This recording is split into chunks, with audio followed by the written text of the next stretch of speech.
پروردگار عالم نے ایک مقام پر قرآن مجید میں جناب ابراہیم کے غیر میں اسلام کا ذکر کیا.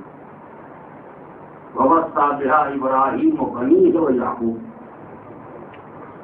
جناب ابراہیم اور جناب یعقوب نے اپنی اولاد کو وصیت اور نصیحت کی.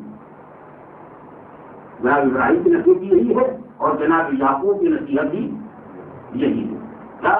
یا بنی ان اللہ اصطفیٰ لکم الدین فلا تموتن الا وانتم مسلمون. اے میری اولاد، اللہ نے تمہارے لیے دین کا انتخاب کر دیا ہے جس کا نام ہے اسلام.